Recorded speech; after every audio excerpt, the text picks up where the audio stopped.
takes us. With the director? Well, when we don't have stuff. I'm not reading that stuff, and you don't have to. You don't have any? Oh.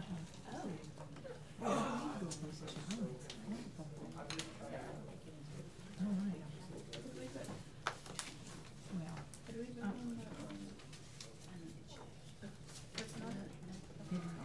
we haven't. Oh, we have. Yeah, that's part of the. Patrick, I thought it was a little mellow for his I'm not going to keep live reading. conversation he's going to have. Who's that? Patrick. Well, it is. You didn't like the dim light?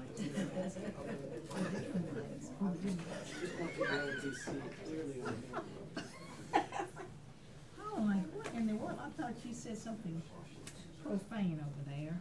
All right, it is now 7:07. I am calling this September 10th meeting of the Orange County Board of Education to order. I will read the public charge.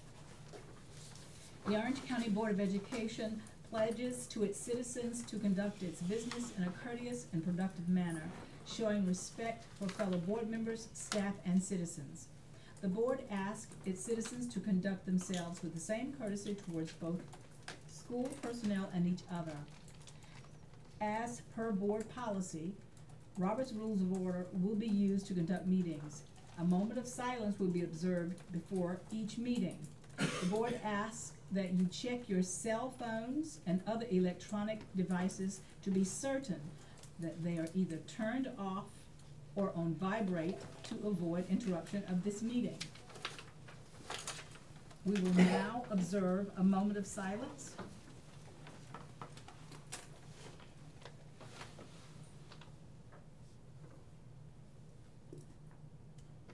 Thank you. Our next item on the agenda, Mr. Superintendent, do we have any recognitions? We do. I'll invite Mr. Seth Stevens, who's got several recognitions for us today. Good evening, board. Good evening, Superintendent. Tonight, bring with me a couple of, or rather 3 recognitions in support of our staff, recognizing their exemplary work. First, I'd like to invite our Child Nutrition Services Director, Ms. Valerie Green.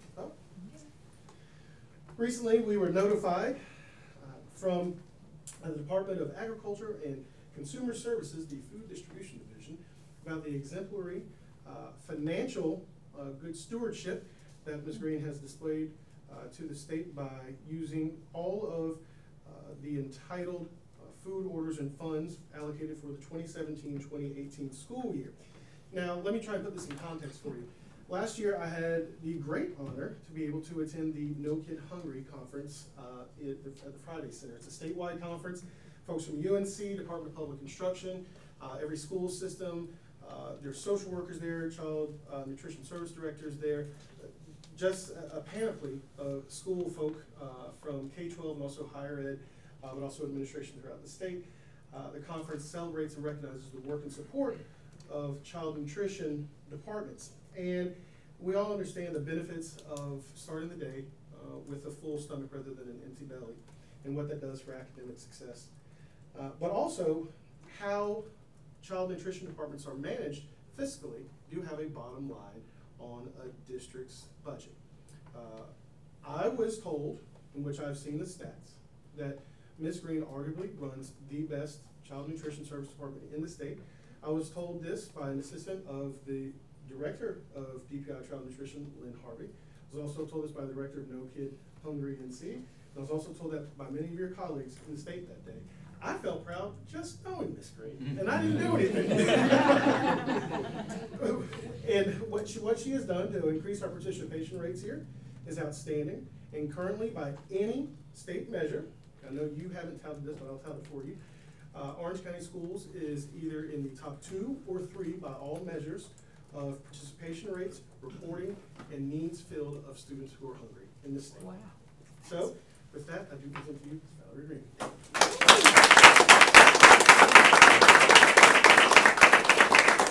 Thank you very much. I want to give a little bit of background about this letter that was received to Dr. Wirt.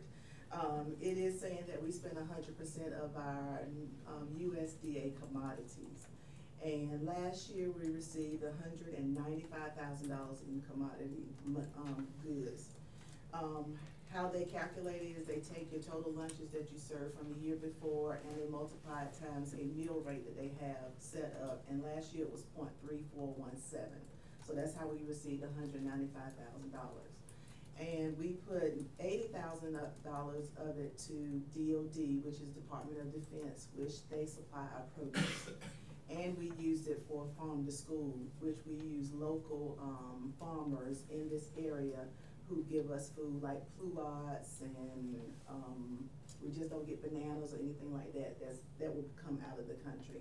And also we use $97,000 worth of brown box items, which would be our hamburger patties, string beans, corn, and things like that. And we also got bonus items this past year. Any bonus items that the farmers might have left over, they give it to they sell it to USDA, and that's what we use. So that's how we used our $195,000. Wow. That's it. Right. Very good, Howard. Well, I've said this before, and I want to say it again. We're very fortunate and lucky to have Valerie serving us the way she does. No pun intended. You have done an outstanding job since you arrived here. And I vividly recall in 2008 when Mr. McKnight and I came on this board that the child nutrition program was in the red. The school system had put $200,000 to straighten it out. And ever since you've arrived, you have done a miraculous job, an excellent job. And your whole purpose and goal is to feed children who need to be fed. And I just want to say thank you for doing all that. Congratulations. Congratulations. And Valerie, Miss Green, you quietly go about doing your job, and you do a great job of it. But you know, you're very quiet about it, and you don't, you know, Heather said there's no, that's right, a low profile, but you do a great job, and thank you. We're very fortunate to have you in our school district. Thank you. Thanks a lot. All right, do you have anybody else? Next, I'd like to invite our School Community Relations Coordinator, Mr. Richard Lewis, soon to be Dr. Lewis. Recently, our district was informed by the Public School Forum of North Carolina and the North Carolina Center for After-School Programs that Mr. Lewis has been named to the advisory board for the state on after-school programs. Very good. The quote from the director, Ms. Fleming, is that his passion for out-of-school time opportunities was undeniable, and they look forward to working with him. Look forward. Congratulations. Undeniable. Thank you. Should I say Well, anything? yeah. Well, I can't because I don't know what to share with you. I could share my prompt, but I just want to tell you thank you for the opportunity. I feel strongly about what we do. Just thank you. Well, thank you. Thank you. Thank you. And our last recognition is more than one person. It is a department. Truly one of those folks who believe that as a team we do so much better. So I'd like to invite our Chief Finance Officer and her team up for this last recognition of the meeting. While she's coming up, I'll give a little bit of background. So we received an award of excellence from the Association of School Business Officials International, ASBO. Sometimes you'll hear about the NC ASBO conference. That's where our finance officers go to have their professional conference. And for the third year in a row, we have received the fiscal year for this past year, 2017, Certificate of Excellence in Financial Reporting for the financial report that we submitted at the end of the fiscal year. Now, what's important about this, I don't assume, but I feel that we may have more coming, hopefully, if that's the case, because last year we began what I will say is a new streak of excellence led by Ms. Rath, whereas there were only 13 out of 115 LEAs in the state that received all 3 awards of excellence in financial reporting. And this is that first step towards that. And based on the other little digging I've done, I do believe that you have established that as a strong trend for us to look forward to in the future. So I thank you and your team for your good governance and financial stewardship that you display each year that you'll be here. Wonderful. For the newest board members, I just want to take an opportunity to introduce you to your finance staff so you can know them. This is Lorinda Quater. She's the Assistant Finance Officer. Holly Nichols, she works on our monthly payroll. Lindsay Butler, she does a lot with our benefits and the benefit reconciliations with the state health plan and all of those premiums. Christina Grant, who works on a lot of our payables, charter schools. Boy, the list goes on. I'm drawing a blank. I apologize. And then Diane Wilson, she's our accounts payable supervisor. So she has a hand in a lot of those day-to-day payments. One person who is missing is Dawn Kirkpatrick. She is responsible for our semi-monthly payroll, and she is ill this evening, so she couldn't be here. But this is who deserves all the applause, because it would not happen without each and every one of them. And we have a great team, very thankful for all the hard work that they do, and I'm proud of them. We're proud of all of you. Thank you for Thank everything you. you do. Thank you.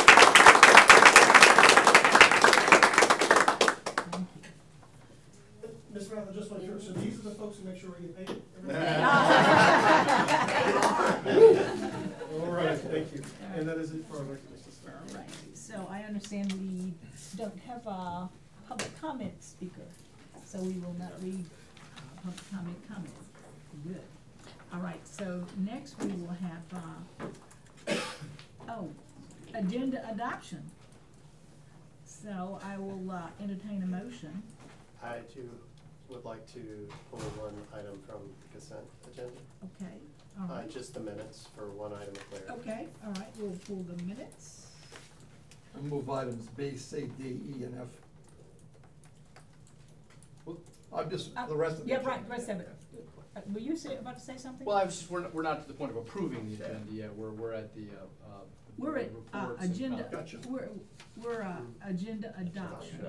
So I move to adopt the agenda, With, with the movement of that item to. right, and just, could you hold that? Yes. I'm learning now that he has something to add to the agenda. Okay, excellent. All right. So, what she'll do is, she will withdraw. I will her. withdraw that. All right, thank you. And so, and now? So, thank you. I would like to request tonight, in light of the impending storm that we have ahead of us and it coming up on the end of payroll date, tonight we would like to add an agenda item that Ms. Rath has prepared that would ask for your approval of us to have some flexibility to change ending payroll dates so that we could stay in compliance with federal guidelines, given the fact that we could potentially be without power and not in the building on Friday. Oh, for sure. So we absolutely would like to add that item. We can add it at the end. Ms. Coleman has it prepared. We can upload it into Assembly as All right. All right, well, we can add, yeah, well, we want to get to the end. So, we will add it to the. I believe we will. All right. Spoken with great confidence. All right, so we will add it at the end. And what else did we just do? We pull that, we pull that item, so. I think you'd be to the point where there'd be a motion to adopt the agenda as amended. As amended. So moved. Second. Any discussion? All in favor of the motion, let it be known with the sign of aye. Aye. All right, so adopted. All right, now we are down to, no public comment, board reports and comments. Tony, Mr. McKnight, No report. Dr. H. Yeah, ran into Mr. Atherton Saturday at Gravely Hill Middle School, where there were soccer games going on. And he and I both witnessed bedlam in the parking situation. It's crazy. And I would like an update on a future meeting of what we're doing to convince Orange County government to expand parking areas for the soccer field. People parking everywhere. It's over the curbs, under the curbs, on grass. There is no way you're ever gonna have any grass growing on the gravelly hillside proper because where everybody's parking.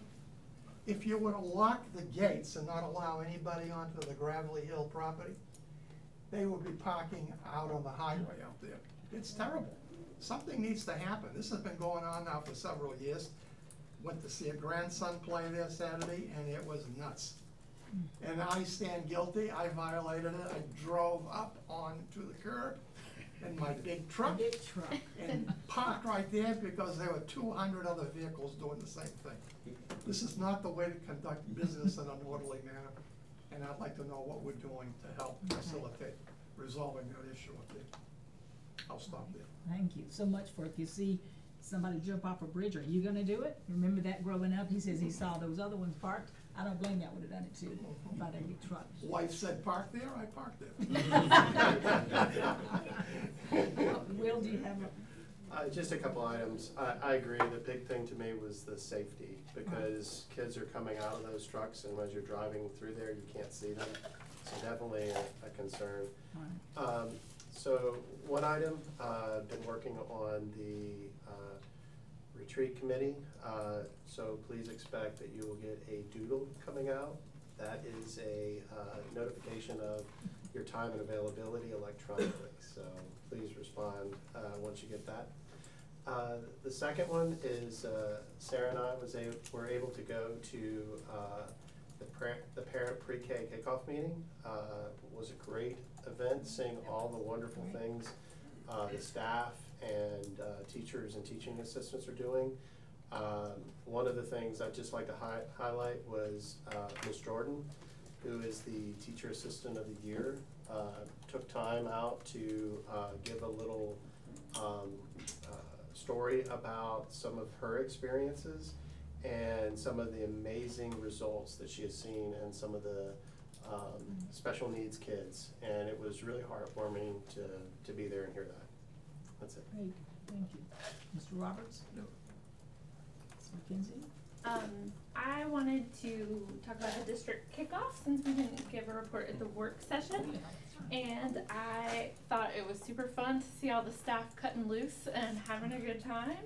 It was the first time I've been to that event, so it was a pleasant surprise at how fun it was.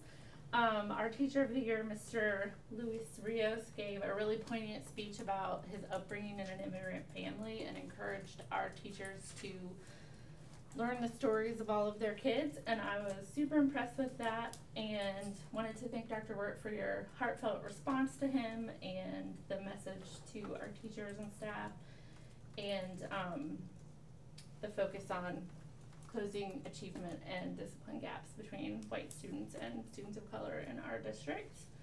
2 weeks ago, I went to was it 2 weeks ago, the Faith Leaders? Okay. Dr. H and Sarah and I were at the Faith Leaders for Public Education North Carolina with Dr. Wirt also. And they were talking about congregations in our community helping to meet stated needs from our school. And I was really impressed with that meeting and excited to see the partnerships that we can create. And finally, I went to my first meeting of the Student Health Advisory Council this morning with Mr. Lewis and Ms. Green, and it was wonderful, and I'm really glad to be appointed to that committee, so thank you. It's a great committee. So my report is, I will just ditto several things. So the district kickoff was fantastic.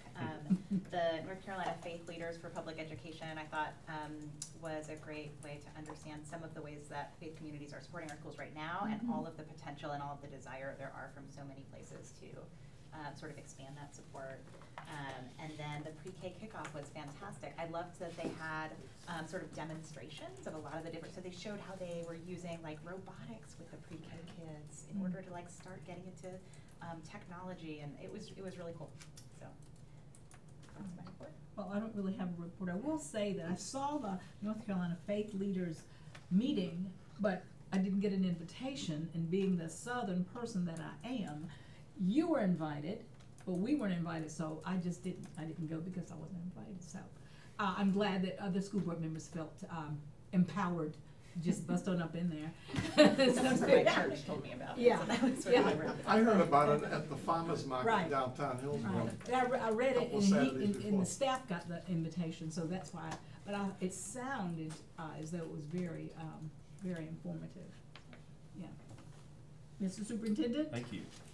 Just want to say to our families and community, wanted to take the time to let you know that our staff is closely monitoring our approaching storm at this point. We're preparing our campuses for obviously possible inclement conditions later this week.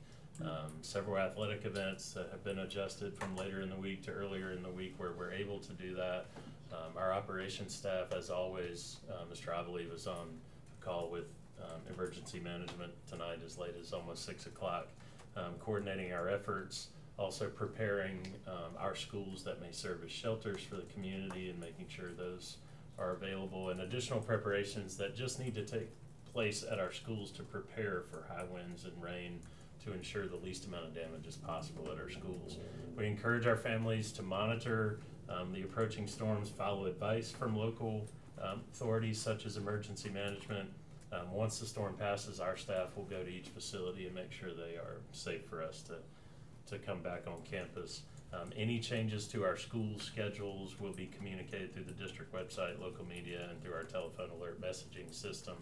We have regular weather updates with the National Weather Service, emergency management, some of those as early as tomorrow morning and midday tomorrow. So we will communicate as soon as we have the best information possible. We know a lot of colleges and universities have already begun to evacuate. UNC Wilmington yesterday, East Carolina, NC State, saw Lewisburg College right before I came in here today. So those evacuations of universities are shifting further west in our direction. So we are on top of it, and we'll communicate as soon as we have the best information possible. I also want to say, as many of you are aware, the State Board of Education approved the release of state data this past week, specifically school performance grades. As a reminder, just for the public and anybody in the audience, school performance grades are calculated with a ratio which is 80% is based on proficiency and 20% is based on growth. I'm joined by many leaders and many people in this room in North Carolina that believe that method of labeling schools is not often a direct reflection of the work of our teachers and administrators. For example, just to give you some, in North Carolina this past year, only 7.9% of the public schools and charter schools were given the grade of A. 45% of those schools serve a population where less than 40% of their students qualify for free and reduced lunch.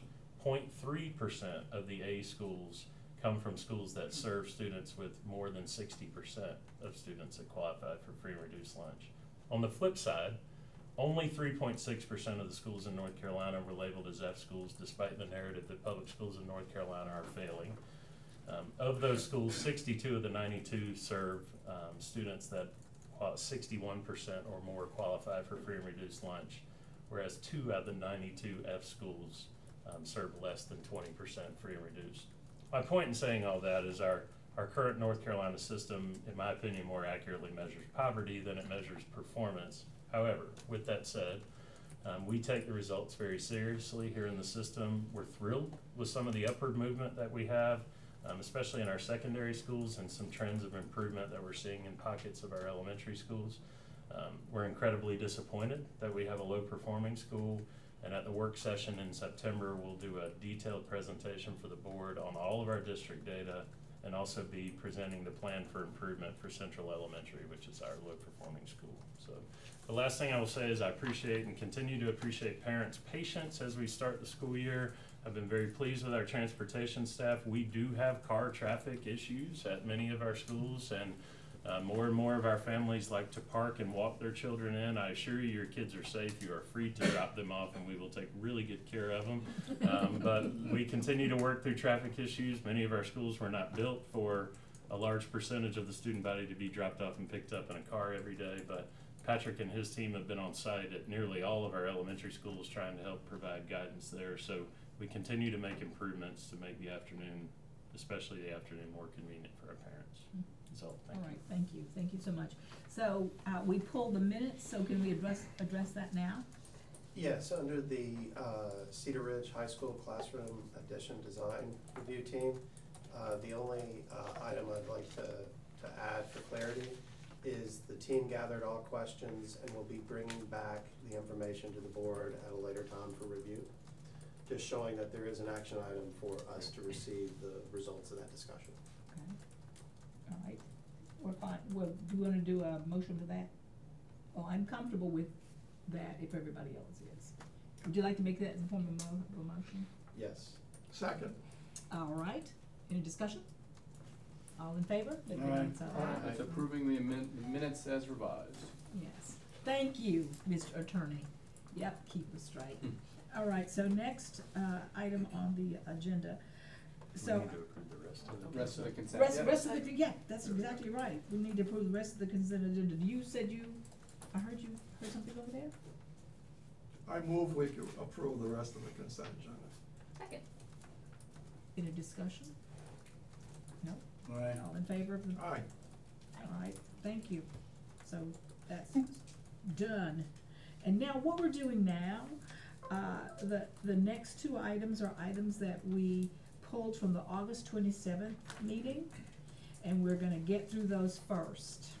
So, we'll start with, the Wi-Fi.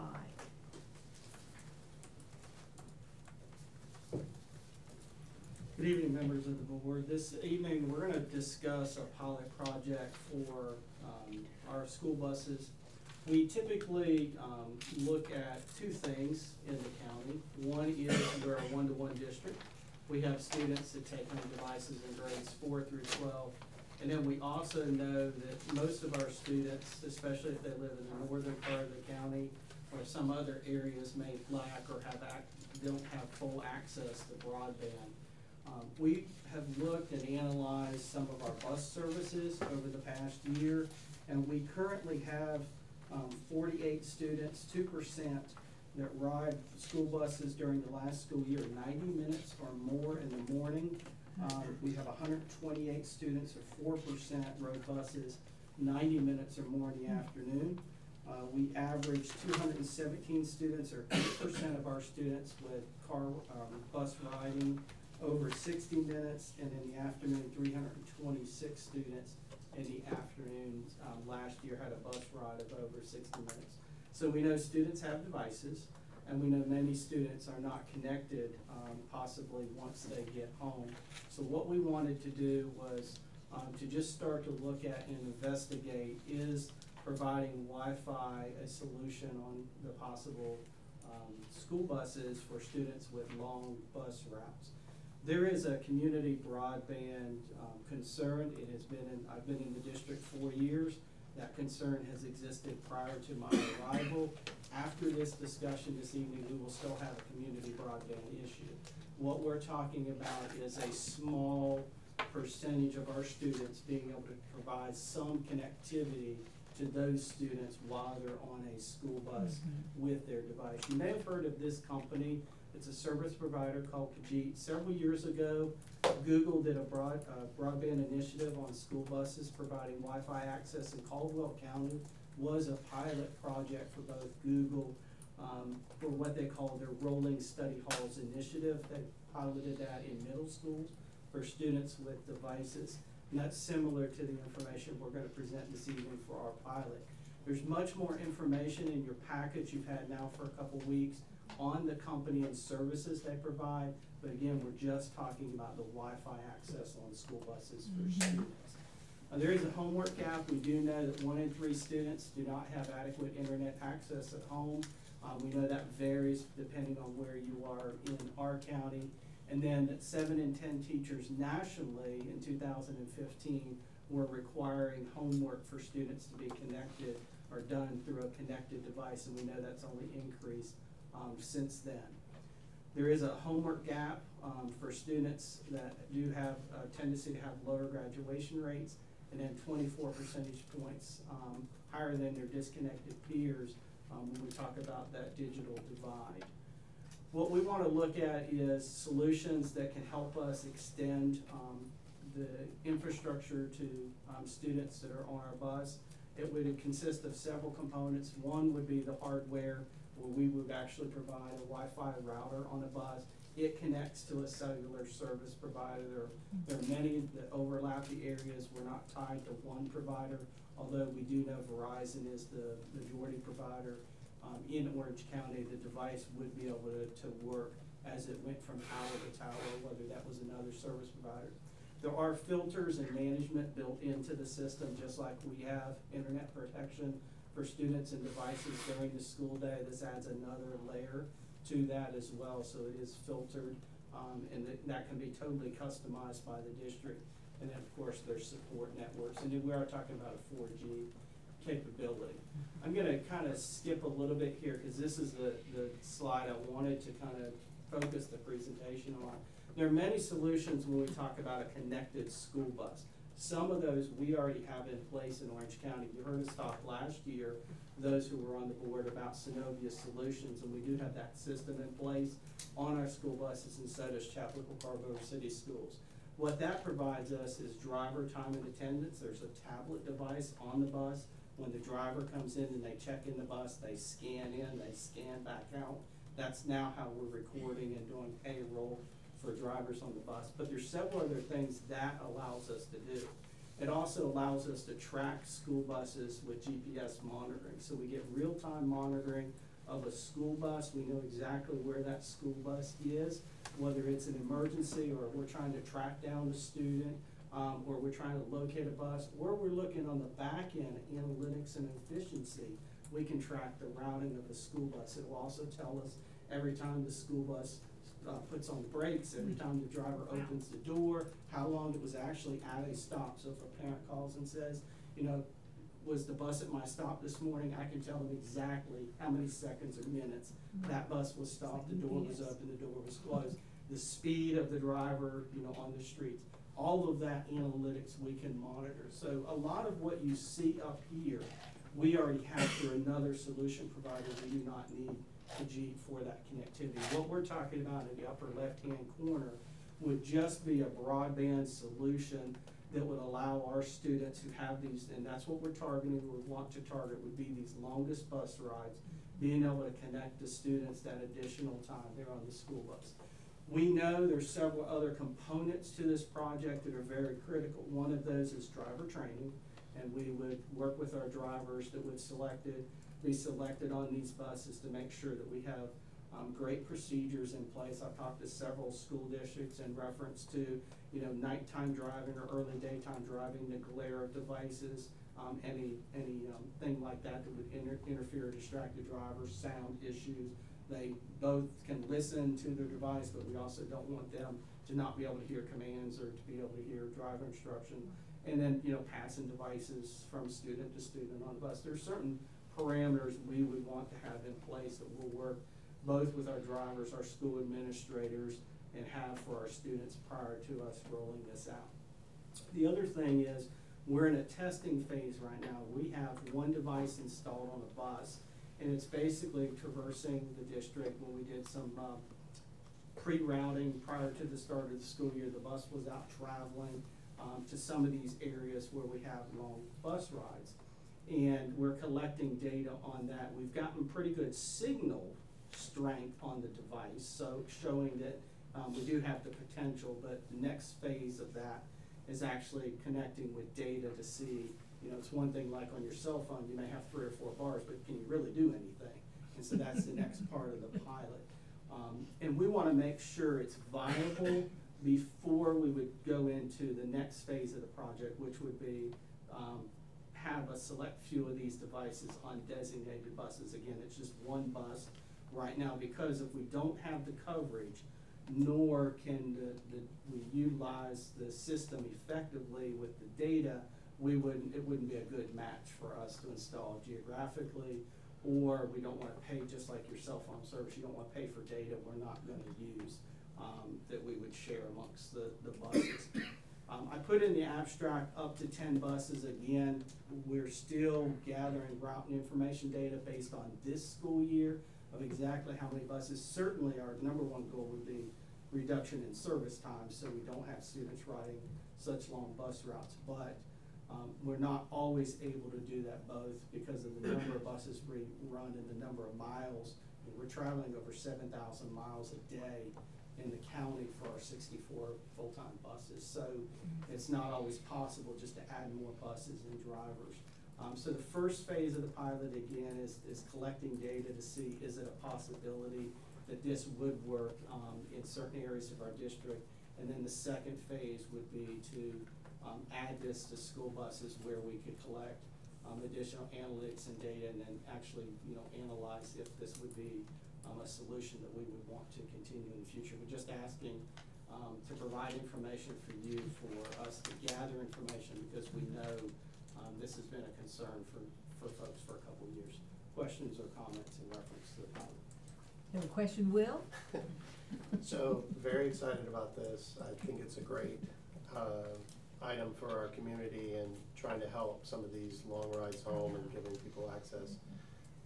I just had a few questions, and some of these me and you had talked about. One was K through 4.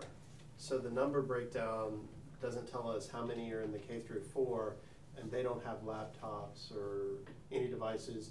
Is there any thought about, is there any solution for them to be taken advantage of? Or, I mean, we could talk about that later, but I'm just trying to figure out how we could expand it if we got to that point. Yeah, it's always a possibility, looking at that or other means of filling that gap with students, whether that's reading a book or having a plan for things they could do on the bus. I know, as being a former elementary principal, a lot of times they just like to sleep. But certainly, we could look at that. You know, right now it was management and knowing that students have devices. When you talk about younger grades, and I even looked years ago at pilots with leap pads or other things, trying to issue those out to students and get those back, it just became very difficult. The younger grades, but it's certainly, you know, it could be a conversation.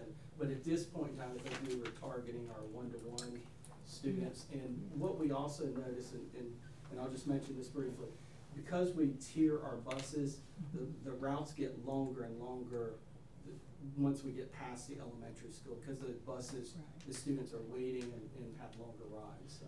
Yeah, I just have two other questions. So the other one I had is that I did see in this presentation that it talked about the hotspot capability beyond the bus. Do you know how far it propagates? Meaning, it talked about you could actually go park the bus at like a community center and say that, hey, we're going to provide internet from 7 to 9 or something. Do you know how far it propagates? We do not, without properly testing or looking at it. And one thing I will say, you know, I've talked to other districts that have looked at pilots, and I've been approached over the years with considering that. Two things that do cause issues when we do that. One is buses get pulled routinely for maintenance or service calls, and that could be at 4:30, 5 o'clock in the morning. And so trying to locate a bus that's out in the community center to get it out of service and a new one in service can be difficult.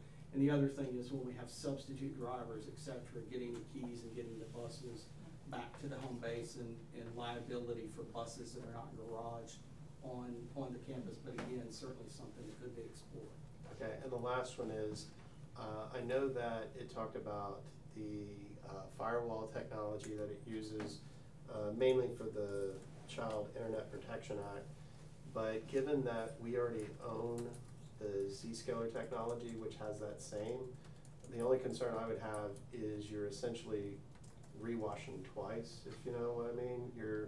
It'll make it much slower if we use theirs plus ours, and since we have Chromebooks, there's no way to undo that. So I would just caution that as we go through that, we don't slow down their connection artificially by checking and then rechecking. I'm happy to talk about how the filtration systems coexist if you like. Well, we can take it offline. Sure. We've got a full agenda, but that's just one I saw, and so like, well, we don't want to do it twice. So. Okay. Sarah, you had a comment, didn't you? I did. Ms. Travely, I think this is awesome. I'm also excited the county commissioners, you may have seen, are doing this pilot for sort of high-speed broadband, and they're covering certain parts of the county, and there's this other portion of the county where a lot of people don't have broadband access. And I would be curious whether, I would be excited if any of these bus routes were sort of to those families in those neighborhoods. That doesn't like solve the other issues, obviously, but at least for the kids in that particular zone, I think that could be extra. Absolutely, I think that's an excellent idea. So they've got like a map where all the little, where each of those helps. Thank you. Is that it? Thank you. Oh, well, thank you for the school bus Wi-Fi access presentation. I appreciate it. So you're up next. You're a student reassignment. Yes, I wanted to bring a student assignment update to you as part of our ongoing discussions on student reassignment. We know we've had discussions with the board from October, I think, 5th, I have here in our notes from 2016, We met in January of 2017, June of 2017. There have been ongoing conversations in reference to the future need to redistrict within the district. Part of our conversation and our early work has been focused on student assignment, and we really have worked hard through the policy committee and the board to align practices and policies with student assignment. We now know exactly where students are assigned, and if any student is out of zone, we are able to track those students and know exactly which building they're in compared to where they should be. Part of our discussion focuses around where do we have capacity concerns and issues. Not only do we have aging schools, as we can see by the initial year built. This was as of August 6th. It has changed slightly, but this still serves as the best illustration of where we are. Cameron Park right now is 20% over capacity, and you can see where we have indicated in red those capacity numbers. We have closed schools to transfer the last several years. New Hope Elementary School, Cameron Park Elementary School, Cedar Ridge High School. We do have the new classroom addition that will be coming online in 18 months or so. But we do have other areas where we're under capacity, where we do have some room where we could realign or reshift students to seats. But we have to keep in mind that we've been talking about in many of these other meetings, we have new developments. We have new developments in Collins Ridge, which is going to put a few hundred more students in the Orange County school zone. We have the large project of 260 plus homes at Meadowlands, which is out, the Meadows project out at just below Collington Farm out in the western part of the county. And we have other elements that in phases that have been put in place for new developments from Waterstone to Forest Ridge, et cetera. So we have seen new growth in housing being proposed or built the last couple of years, and we'll start to see those students enrolling in the schools as we move forward as well. We calculate capacity a couple different ways. One is the physical building, how many classrooms can be in that school. The second is by the Department of Public Instruction's in the state legislative mandates on class sizes, especially in the K-3 grades, because that dictates exactly how many students we can serve on a campus in a classroom. And then the third thing is obviously is personnel, because we might have the classrooms in a space, but if we don't have the personnel, then that can impact capacity. In all of these cases we're illustrating up here, it's a physical capacity issue. We actually don't have enough seats moving forward with our projections to be able to do it. And we've squeezed folks in. We certainly don't have students on stages. We do have mobile units at several of our locations. We have made it tight with some folks who are traveling to classrooms and some other locations, but we're at the bubble where we need to have this conversation in order to move forward for the future. I do want to say one positive shift that's reflected in today's enrollment, not August 6th, is that after years of being under-enrolled under Ms. Brown's leadership, Evelyn Cheeks now is over capacity at 457 by 2 students based on SAPO capacity. So that's been a really good enrollment shift that we've seen at that school in the last several years. Thank you for bringing that to our attention. That's important. And our current enrollment is 7,310 students, and we're right in line with where we were anticipating to be at this point. So one thing we wanted to mention and go over this evening as we start to talk about reassignment, we just wanted to bring back to the table what's in our policy. The board had a work session over a year ago describing and talking about the goals and priorities when it comes to the assignment of students. And I won't read all of these that are in your packet, but I'll just hit the main areas. Student achievement, looking at the student populations so that we have the optimal opportunity for academic success.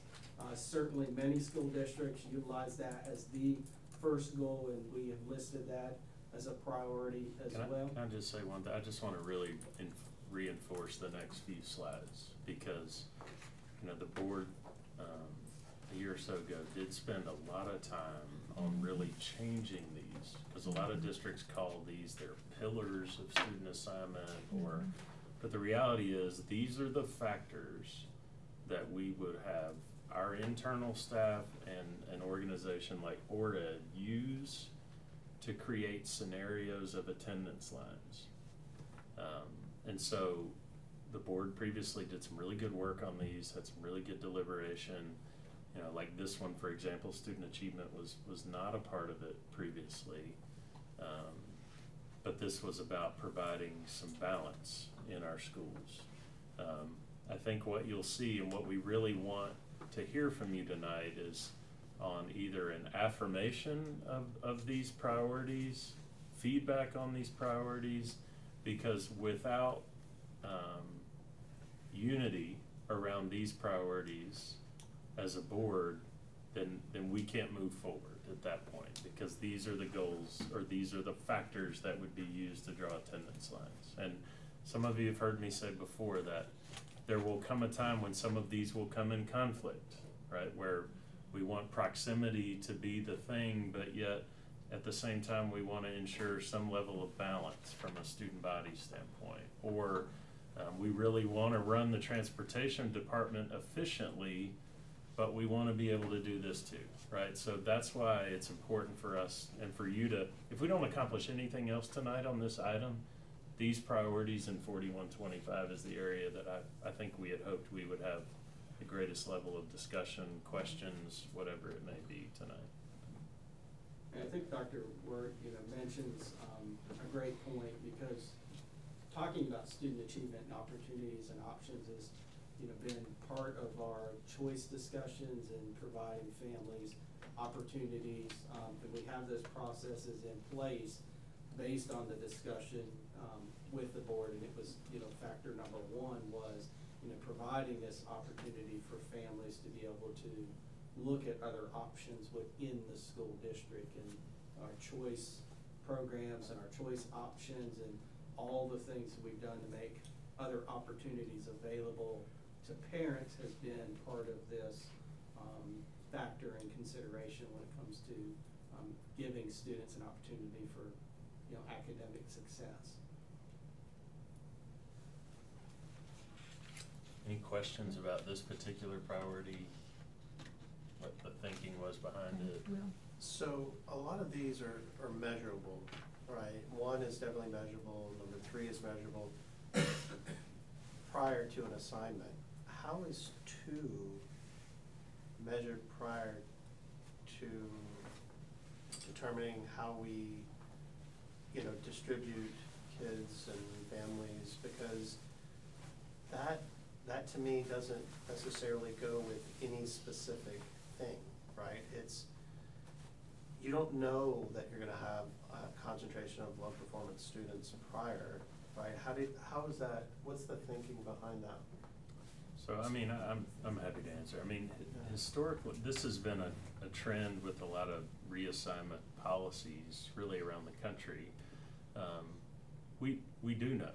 We have the ability now, especially, to geocode all of our students based on whatever data point that we want. So if it's reading proficiency, math proficiency, we do know, unfortunately, pockets of our community, neighborhoods where we have traditionally had high concentrations of students that have not performed on grade level. So, and in some cases, a large number of those neighborhoods feed into one school. So the board's thinking behind this, while, for many years all across the country, race and those sorts of things were used as a part of student reassignment. Well, the Office of Civil Rights doesn't allow that to happen. However, student achievement is a factor that we do have data on, we have historical data on, that we can use as a factor to provide some level of balance in the assignment process. I definitely like to see that. I just can't comprehend it yet. I guess seeing the data may help me understand that. So thank you. All right, thanks. The next one was stability. Students having the opportunity to stay at the same base school with their siblings through the exit grade without experiencing involuntary changes in school assignment. However, then when reassignments are necessary for the opening of a new school, this obviously may not be guaranteed. And then factors was providing opportunity for students to remain at the same base school which they are attending, stay where you start, and then providing an opportunity for siblings to attend the same school at the same time. And one thing we know from our current student transfer processes is sometimes when we make changes to the decision factor at a point in time, it may capture some of the siblings in a household. For instance, if they had 2 students already enrolled, but then what happens to siblings as they are aging up, and are they going to then be allowed to attend school, to keep families together? And that was one of the discussion points for the board was, trying to have opportunities where families could stay together, but again, that may be where we're not able to do that based on the seats and, just having to look at those factors. And there's, I'll give you some items for discussion topics later on, but, when we get into grandfathering, et cetera, that, that's going to have an impact on siblings. But that stability, we're not talking about, parents who necessarily at this point decide to put their child in a different school, choice school each time. It's about involuntarily where we're making assignment decisions based on that family's domicile. So it was trying to provide some stability to keep them in the same school with siblings. Does this part of the policy tie us to, let's say we have, we say, if you're going into 5th grade, like we're gonna let you finish out elementary school at this school, and then that 5th grader has a kindergarten sibling. Does this say,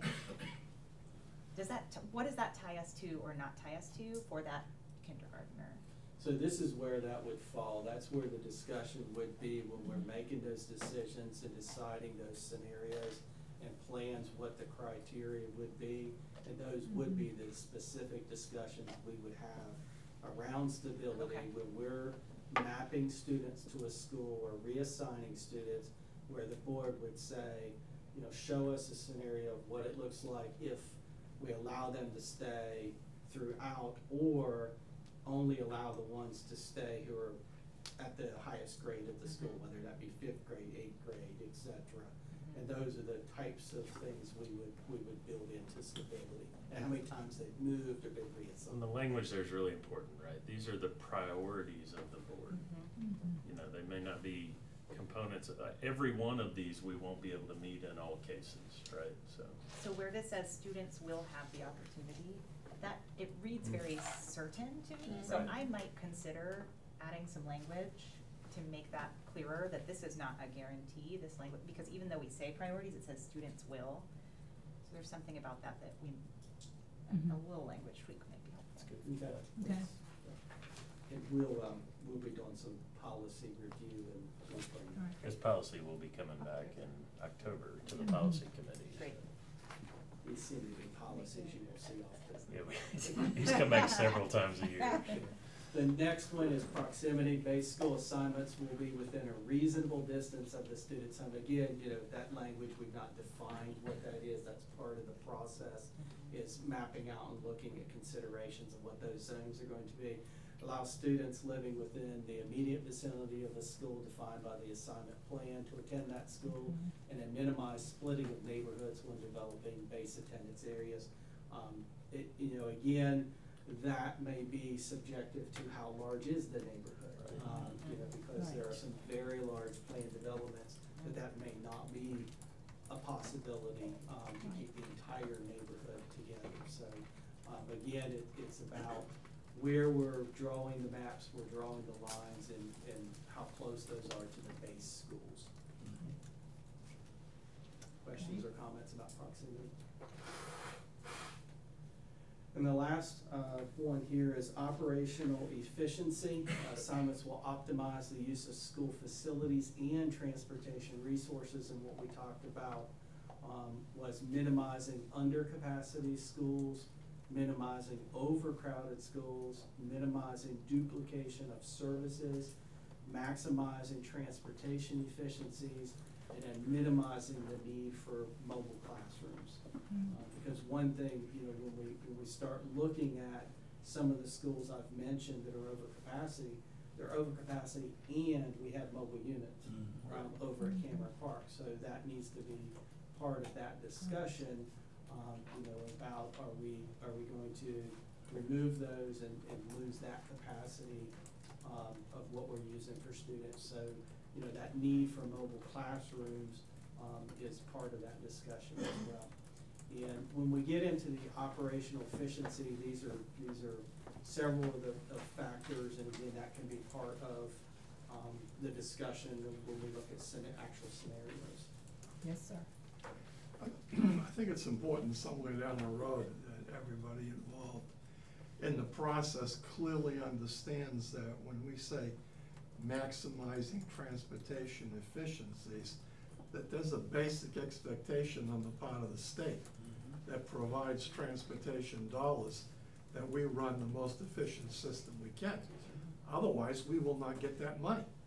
And unless you get 23 million extra dollars out of the district tax in Chapel Hill and you go out and buy 7 or 8 more yellow buses to do whatever you want with them, we don't have that luxury. So that in itself, I think needs to have some further work done to it to explain fully that the state has a significant control over our transportation routes being as efficient as possible. Yes, sir. And we can provide, I'll provide additional information on that. Thank you, good point. So just to let you know, some of the early work with our student assignment partners, we have 2 organizations we've been working with. ORED at NC State University has helped us with our GIS planning for reassignment. We have completed down through our land use study. I've included a copy of that for you, especially the new board members. That was provided to the board this past February. We're currently working through our out of capacity results and then starting to look at our processes which we can direct and start to really look at the data and what the data is telling us and informing us that would be used in our scenarios, such as our new growth and developments, new businesses and industry, where optimal zones may be if we were going to add a new school, where those might be. And those would be part of the initiative tasks that ORED would help us with, and they've worked with many school districts in the state. And then public meetings and reporting, they would assist us with that. We're also using a company called Davis Demographic and Planning. They work with many school districts throughout the United States. They've done on-site GIS consulting and training. We're very thankful. Michelle Dodson, student assignment specialist, is here. Part of our expansion and processes a couple of years ago was to have an actual student assignment specialist who could help with all of these tasks and tracking. And so Michelle has been trained in the GIS, and they've been on site a few days with us, working through getting us prepared, as Dr. Wirt said, geocoding and understanding and being able to help us with our current boundaries and the plans that we would need to have back for you. We've got a school locator app that's on our website. Parents can actually look by address, so they can click on the map and see exactly now the schools and where those assignments are. And then some scenarios. So a lot of our work on scenarios and what that might look like, we would work with Davis Demographics to assist us with that. So this, again, the reassignment planning and feedback, you know, ORED has worked with a lot of municipalities, towns, so we could get information about what was forthcoming in future years that would impact growth or development or enrollment. We did some local meetings. And then the last bullet is really critical. Local policy, our policy 4125, requires a review of reassignment plans by January 1st, or public notice and a waiver of policy and a public hearing with notifications of family by July 1st. So if we were going to have reassignment plans in place for the 1920 school year, next school year, we would need to have those plans by January 1st, or you would have to waive that, have a public hearing and notifications to families by July 1st. So one of the first discussion points for the board is, are we targeting January 1st? Are we targeting the 1920 school year, or are we putting processes in place for a year and a half from now? And so that's, you know, I'll just kind of stop there, but that's part of the discussion is, you know, what are we building the timeline and the planning for reassignment, because that's critical to meet the policy deadlines for notice and hearings, etc. Dr. H. Yeah, just a couple of things. The all red piece at the top, it says collected information from a variety of resources, including county and town planning departments. Shouldn't you put Hillsborough in there too? They are talking to the Hillsborough Yes, planning sir, they people, are. not? They are. I wouldn't want to leave that out in case something Right. erupts We'll and make that correct. and we didn't have the courtesy of including it. The other thing is, we're dashing through September. You're not seriously proposing, I think you're not seriously proposing, that this reassignment plan be ready by January 1st, 2019? Is that what you're saying here? What I'm saying is we have, if we want a reassignment done for 1920, we would need to have plans back by January 1st. Yeah, well, let me just, I Or want to say waive the this. policy. Or waive the policy and do a public. Yeah, because no one on this current board has been involved as a school board member in a redistricting plan, I don't believe. Have you, Brenda? Yes. Which one was that? When Pathways opened up? Yeah. Okay, Brenda's the only one. I was working for the system at the Yeah. time. So Brenda's the only one that was on the board. When you're dealing with student reassignment, it is like a giant tsunami coming towards the board. And I think you have to be very careful. You have to involve people at reasonable steps in the whole process. And because you're dealing with children and the future of their children. And people get very, very concerned, and rightfully so. They should be concerned. But I don't think you can rush this thing and do it in 3 or 4 months. This is gonna take a little time. I'm just putting that out there because it's mind-boggling to see what's gonna be involved in all of this. The interesting thing is, you know, we also started looking at this in 2008. And somehow or other, it got put on another shelf and another shelf and another shelf. And then it gets resurrected every few years, and then hopefully this time it's gonna move ahead to where it needs to go. Because you can't continue to have 100 kids over capacity at Cameron Park, New Hope filled up, and then you've got 2 schools or 3 schools. And I'm gonna say this, Pathways Elementary started out this way. And then the politics got involved in the whole thing. And then what happened was people who were supposed to have been going to Pathways ended up going to Cameron Park. And everything got overloaded at And the Cameron board Park. didn't know that. And then it became politics. Right. And if you wanna avoid the politics side of this thing, you have to be very careful on how you handle the community side of this thing. Right. And there's a right way and a wrong way to do this.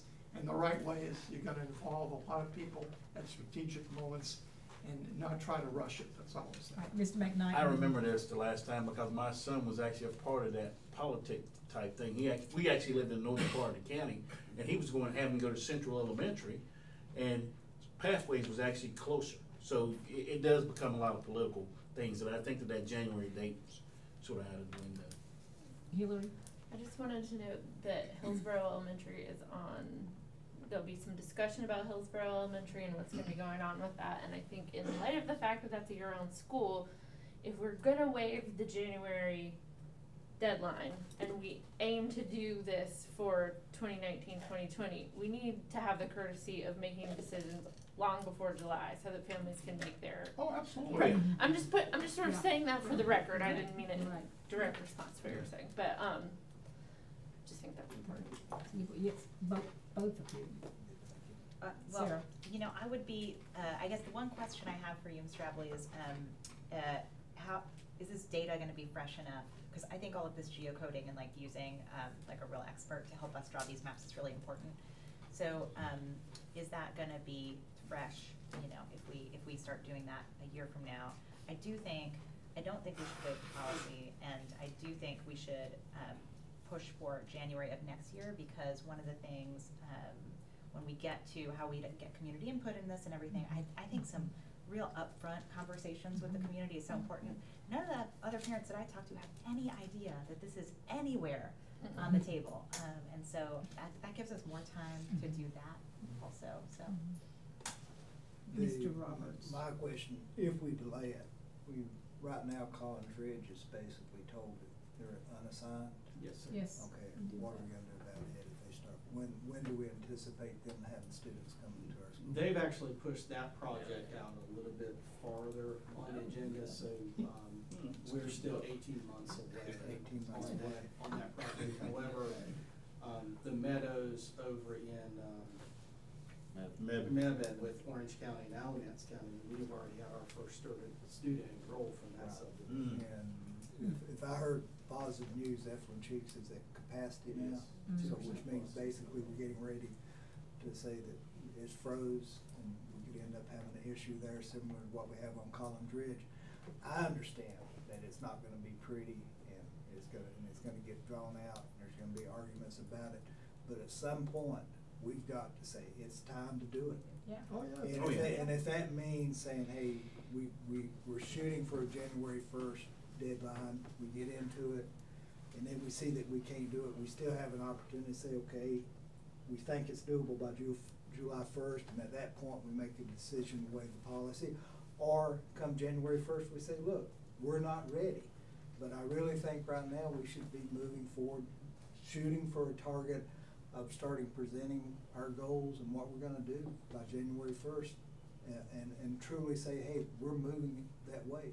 And then if we need to waive it to July 1st, we do, but we're taking one step and we're saying we're gonna do it, we're starting today, and we're gonna address where we've got schools overcrowded, which in my opinion is affecting the ability to give all of our students an equal access to a quality education. That when we have students going to an overcrowded school, they end up being in a less than desirable classroom to mobile units. And I think that we really do need to shoot for January 1st this year, knowing that we may have to waive policy to a closer July 1st deadline. Well, I'm inclined to agree with the board members who are saying, let's give it a little time. We don't want to rush into this because I did participate in it, and you need to do this and do it right. So, thank you, Patrick, for your presentation. Todd, you said you'd like to hear some affirmation. I want to affirm, or make sure I have clarity. So we're aggressively working on what timeline? I mean, are we working January 1st, 2019 at this point for a plan? Are we, or 2020, right? So it'd be next January, or are we working aggressively to make something happen for I mean, I hear what you're saying. Okay. And here's where I'm at. I think we have, and some of them are on this slide. Okay. There are some issues and some challenges that we have to discuss that have to do with long-term facility needs. Because what I've encouraged staff to do is I think student assignment is an opportunity to discuss a lot of things, right? Right. It's long-term facility needs and just the capacity we have to continue to do some of the things we're doing. Also academic programming. As a part of reassignment, we're prepared to look at expansion of academic programs, such as a dual language program that has a waiting list right now. As we do reassignment, looking for other opportunities in the district to offer that program to other parts of the community. So it's not as simple as, redrawing lines at this point, clearly. And some of these are, Ms. McKenzie brought it up there. I mean, the discussion, this board has brought it up several times, whether it's been a committee meeting or a board meeting, that, we have over $20 million of recommended renovations that need to be done at Hillsborough Elementary School.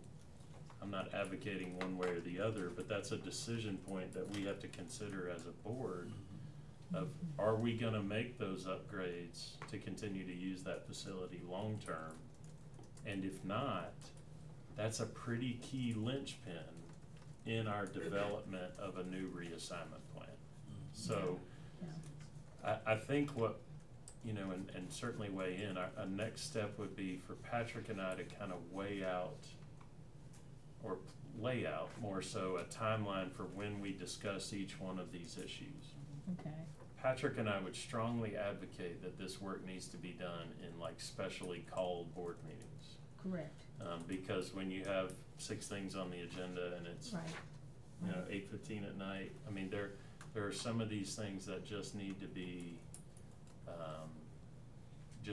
our sole focus for the better part of 2 or 3 hours. I And agree. if we're working toward not this January, but next, or we're working hard to this January and then we'll evaluate, I think that will affect how we lay out the timeline from here, if that makes sense. Does, Clara?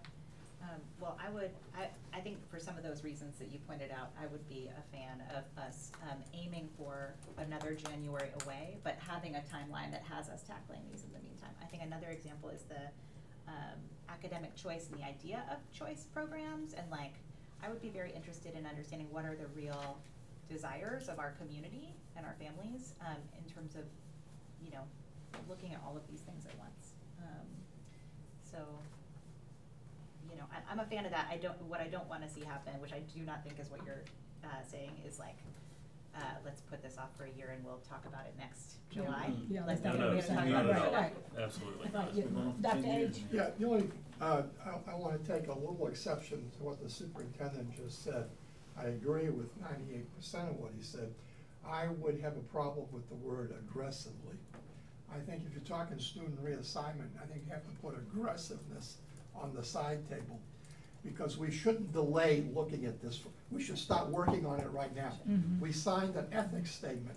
We should make a commitment that we're gonna see this thing through in a very reasonable manner, where we can meet all of these various topics. And I think he's absolutely right, because you're looking at Hillsborough Elementary needs $20 million in upgrades for a 66-year-old building that was never designed for air conditioning and was never designed for a whole host of things. So and I'm not trying to start a public debate on the efficacy of keeping it open. Right. I got 2 grandsons over there, and they love the place, and the community loves Hillsborough Elementary School.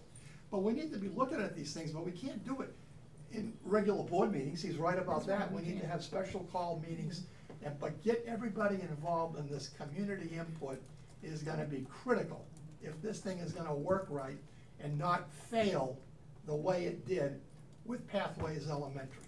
Pathways Elementary should have been filled to capacity at this point, and never was. And it's still down at 300-something kids. Will? So the only thing I'll add is that I think part of the board's retreat committee is to start this discussion and have those preliminary discussions, and maybe part of that we can start talking about the roadmap to meet that. So I don't think there's an intention necessarily to kick it down the road, but that's what the targeted retreat is first, to talk about it. So I think that's a good starting point, that our first special meeting and discussions will be on that.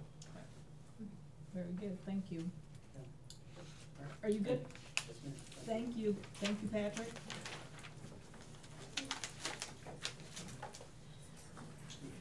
So our next item,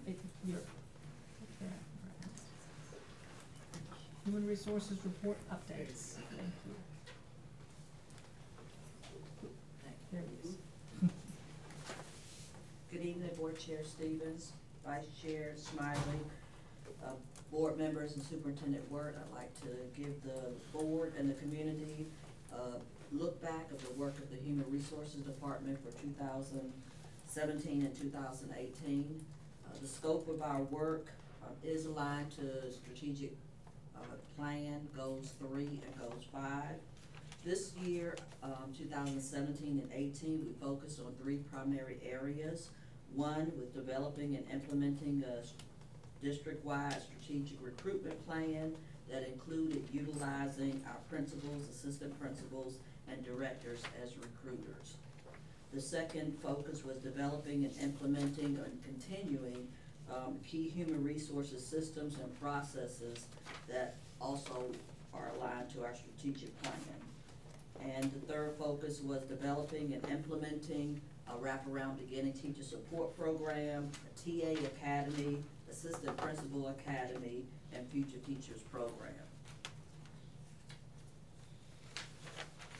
The presentation tonight provides an update on hiring for the 2018-19 school year, but generally, the overview tonight is for the 17-18 work. I look forward to coming back to the board at a later date to discuss our future HR plans, specifically around recruiting top talent.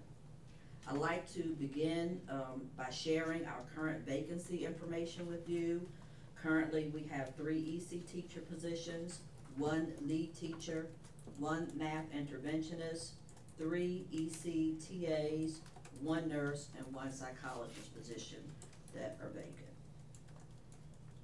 I want to now talk about teacher turnover data and explain a new NCDPI report that tracks changes in NC's teaching force and moves away from the traditional teacher turnover report.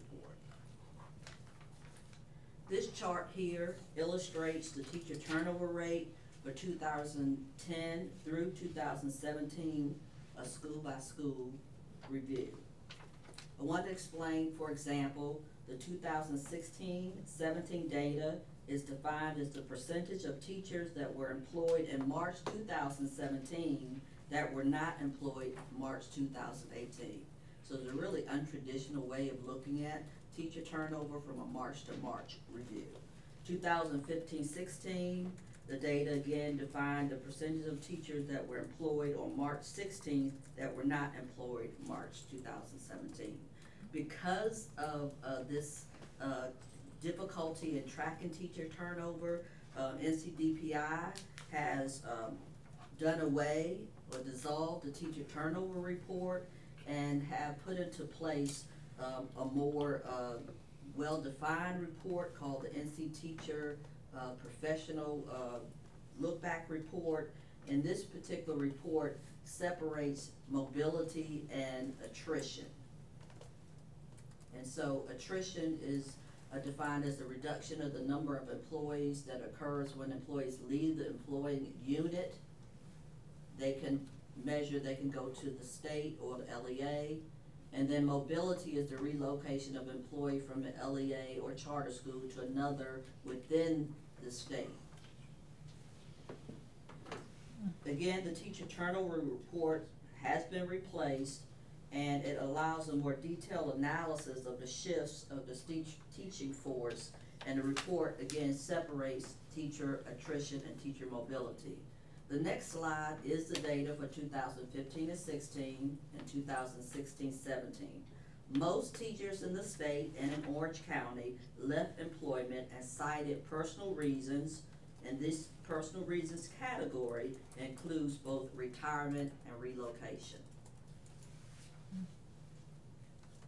If we look at the reasons why our non-BT teachers left, and this is the difficulty of the report, if you look, 28.8% of our non-BTs left the profession because they retired, okay?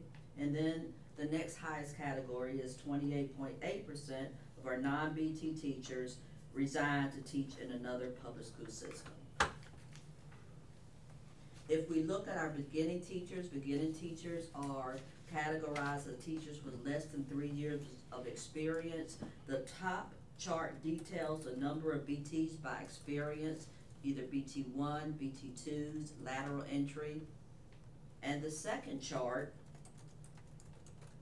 for Orange County, most of our teachers left to either teach in another district, they resigned because they were going to be non-renewed, or they cited family issues or teaching in another state.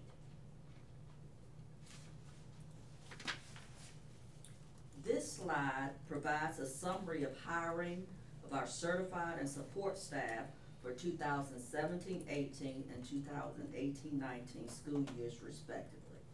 The average number of applicants for each position varies. For example, for a social studies teacher vacancy, we had over 35 applicants. For a TA, 50. A science position, which is one of the critical needs area, only 14 on average. EC teachers, 10 to 15 applicants. Custodians, 29. Math teachers, again, another critical need area, 10 to 15 applicants. And elementary teachers, on average, 52 applicants. So that gives you some idea of the depth of the applicant pool. The applicant pool, how does it compare to our hired teachers? When you look at the diversity, the ethnicity, the age, the experience, and other characteristics of the applicant pool, they mirror our hired teachers. I want to talk a little bit about some of the other initiatives. I mentioned that one of the focus areas, our focus area number 3, was to implement some new programming to recruit and to support our teachers. And this is our Grow Your Own Teacher Institute that we implemented this year. This model is very similar to a lot of the teach-up grants that the federal government has made available to different LEAs, but without the funding, our first efforts was to implement this Teacher Institute where we work with teacher assistants to become teachers and to also provide some much needed professional development. Right now, currently, we have 8 TAs that are in licensure programs, and out of the 8 that are in licensure programs now, 7 are minority candidates. Thus far, 4 of the TAs were hired into teaching positions, 3 in our district, and you're probably asking why did one TA go to Alamass? That particular TA was interested in ESL assignment, and we didn't have that vacancy open at the time, and they weren't willing to look at other options. Orange County, like every district in the state and country, identifies special education as a critical need area. We work with our local universities who graduate large numbers of special education teachers like App State and Barton College. And as a way to prioritize special education, the critical needs around special education, HR collaborated with our special education department to host a special education focused hiring event. And that was our special ed showcase. This was the first time that we did the showcase this year. We're looking forward to having several more showcases coming up this hiring season. We offered 4 early contracts, 2 accepted and 2 declined.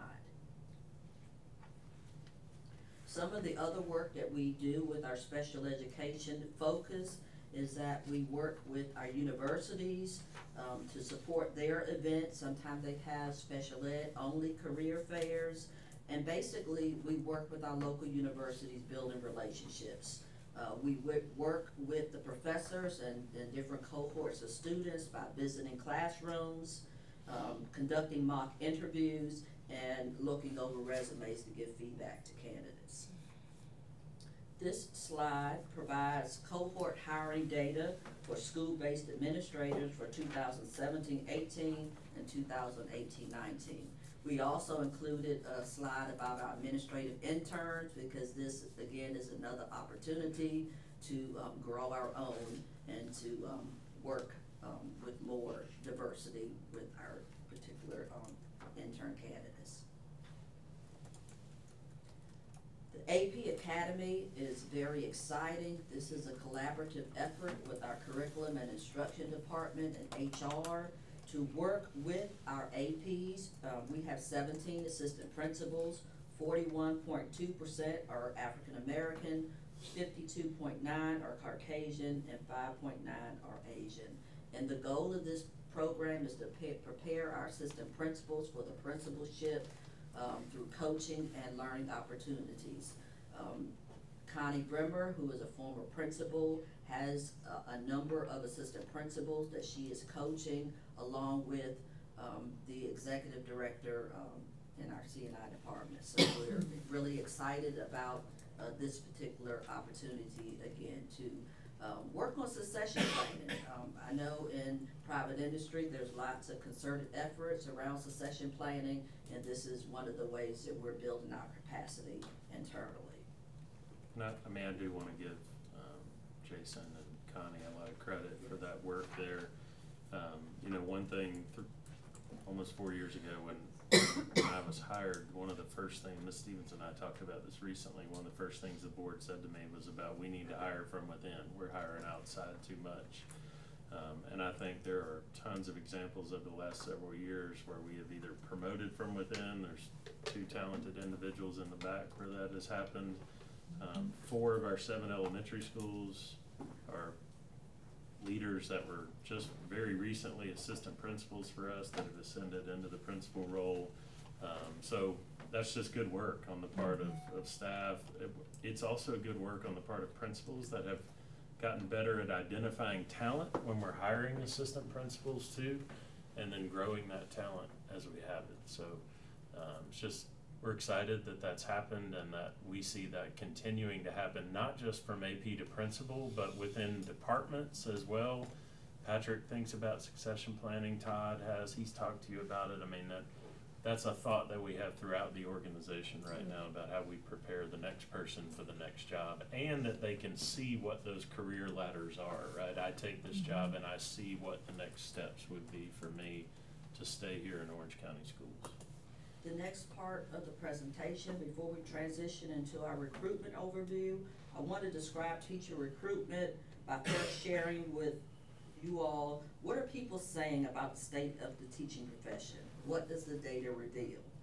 Well, the Center for American Programs, in its 2017 report entitled America Needs More Teachers of Color and a More Selective Teaching Profession, talks about a 3-decade-long concern about the teaching workforce, specifically diversity and talent. The data suggests that marginal progress in relation to the goal of increasing both diversity of new teacher applicant pool and the academic profiles of those entering it. Increasing the percentage of teachers of color in the workplace is not just important and beneficial for students of color. Students of all racial backgrounds can benefit from a diverse workforce. The Teach Strong Coalition identified 9 principles that must be put into place in order to modernize and elevate the teaching profession. The first principle is to identify and recruit more teacher candidates with great potential to succeed, with a deliberate emphasis on diversifying the teacher workforce. Millennials are staying away from the teaching careers.